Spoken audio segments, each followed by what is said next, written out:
Ils sont livreurs, coursiers, déménageurs, diffuseurs de publicité, mais tout ça ils le font à vélo. Le deux roues est davantage pour eux un outil de travail qu'un simple moyen de locomotion, souvent plus large, plus long pour contenir les colis à livrer. Leurs bicolos semblent tout de même glisser sur l'asphalte à la vitesse des voitures.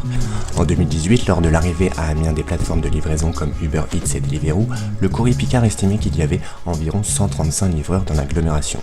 2 ans plus tard, le nombre de livreurs a presque triplé et d'autres entreprises se sont implantées, proposant de nombreux postes de livreurs payés à la course.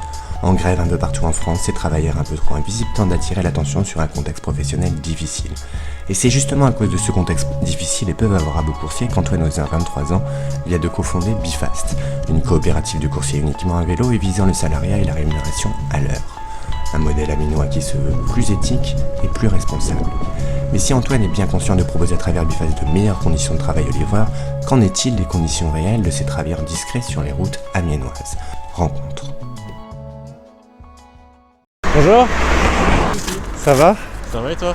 Impeccable. Oui, on peut se tutoyer. Nickel.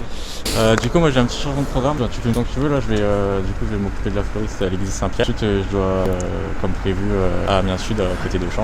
Donc, si tu veux encore me suivre, pas de... Le périple me semble bien ambitieux.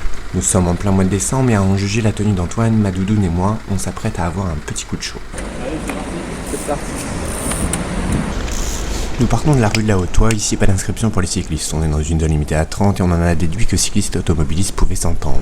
Cette cohabitation parfois difficile entre cyclistes et automobilistes dans le centre-ville s'est empirée avec l'arrivée du bus à haut niveau de service, imposant la création d'une nouvelle voie pour les bus et réduisant la possibilité d'un axe pour les vélos.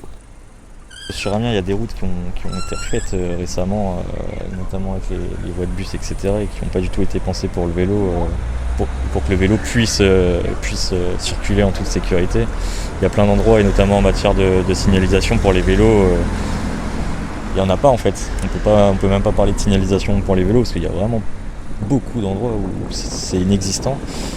L'absence ou la surabondance de petits sigles laisse présager des chemins bien hasardeux. Ici, place Vogel, au lieu de poursuivre rue de la Résistance comme Antoine, je vais suivre le passage vraiment dédié au vélo.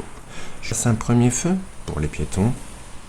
Je manœuvre entre un poteau, un panneau et des gaines au sol.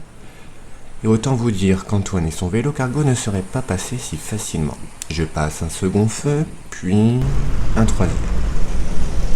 Je finis par rejoindre la piste cyclable qui se trouve être en réalité un trottoir partagé. Un boulevard de plus de 25 mètres de large est occupé à 80% par des voitures et le bus. De quoi laisser songeur sur la place du piéton et du cycliste ici. Pourtant, des travaux d'étanchéité ont eu lieu en 2017, puis en 2018 pour la création d'une voie pour le bus, et un peu plus tard pour refaire des travaux sur les travaux parce que le bus ne passait pas. C'est dire qu'on avait d'autres chats à fouetter à l'époque.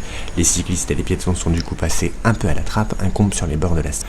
C'est en arrivant au bout de la rue que l'on comprend qu'il y a quelques oublis et qu'on a rajouté un peu comme on a pu un aménagement cyclable, comme en témoigne ce trottoir un peu trop haut pour atteindre cette piste cyclable partagée. Là encore, je suis à vélo, mais je suis avec ce vélo-là, mon vélo cargo, mais quand je suis avec mon vélo classique, je prends l'exemple de piste cyclable partagée avec les trottoirs, c'est pas possible. Enfin, faut que je peux pas pour moi, dans ma vision des choses, je devrais rouler au pas parce que je partage avec les piétons. Alors, pour moi, c'est pas adapté. On retrouve la route en slalomant entre les poteaux. Antoine a l'habitude, mais son vélo est bien moins malléable qu'il n'y paraît. Nous sommes à quelques mètres de l'église Saint-Pierre. Voilà les fleurs déposées, direction le cirque Jules Verne via l'hypercentre. On continue avec les voitures. Les cyclistes se trouvent confondus avec elles dans la majeure partie du quartier Saint-Pierre. Sans à vive allure la rue des Bonnards, la ville est totalement paisible. Mais en pleine pente, au bout se trouve un panneau stop. Antoine marque tout juste l'arrêt et moi je passe franchement sans me poser de questions. Vous avez été nombreux à me faire la remarque. C'est totalement interdit et vous avez raison. Un vélo qui ne marque pas l'arrêt ou roule sur un trottoir risque une amende de 135 €. Mais je serais bien curieux de savoir combien de personnes marquent réellement l'arrêt, surtout quand il y a peu de circulation. Ce stop en pleine pente et l'absence de bras pour les vélos laissent supposer que l'on a privilégié davantage la circulation automobile que prêter attention à l'accentuation du terrain ou aux usages respectifs du vélo, qui doit se plier tantôt au code de la route, tantôt rouler au pas des piétons. Comme ici, boulevard Baraban. Beaucoup de fois, je prends la route plutôt que la piste cyclable partagée. On prend place Vogel ou boulevard Baraban parce que c'est pas du tout pensé pour le vélo. Alors pourtant, c'est des routes qui ont été refaites récemment. Tu prends un vélo électrique qui est limité à 25 km/h et qui partage un morceau de bitume avec un piéton, c'est dangereux. Enfin, je trouve ça dangereux entre les enfants qui vont courir, les portières qui vont s'ouvrir, parce que forcément les voitures sont garées de l'autre côté. Et puis donc encore moins du coup, imaginable pour moi qui roule encore plus vite que les 25 km/h. Les pistes partagées entre piétons alternent avec la route traditionnelle. On retrouve la zone A30 pour s'engouffrer dans les rues piétonnes. La cohabitation entre piétons et cyclistes rue des Trois Cailloux n'est pas toujours facile et pour Antoine, il n'y a pas de solution toute faite. Difficile de faire mieux, si ce n'est de rendre les pavés un peu moins glissants. Ça aussi, ça pourrait en sauver plus d'un, cycliste comme piéton.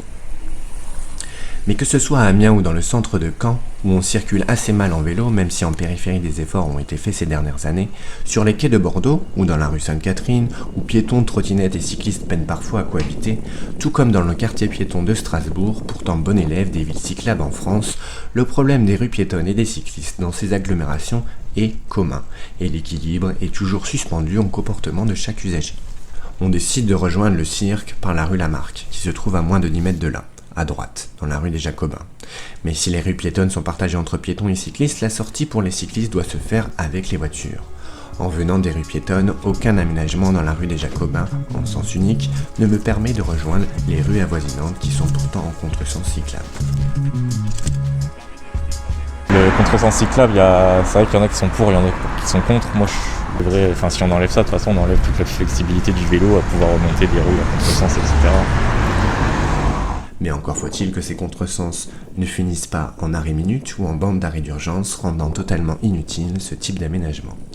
Nous voilà arrivés au cirque et au bout de ce parcours de 5 km, les successions d'aménagements divers, de pistes partagées, tantôt avec les piétons, tantôt avec les automobilistes, nous rappellent combien la circulation du cycliste et particulièrement du coursier dépend de sa flexibilité, de sa patience et de sa prudence pour évoluer dans ce dédale de pistes, parfois flambant neuves, mais où la préoccupation des cyclistes semblait résolument appartenir à un autre temps.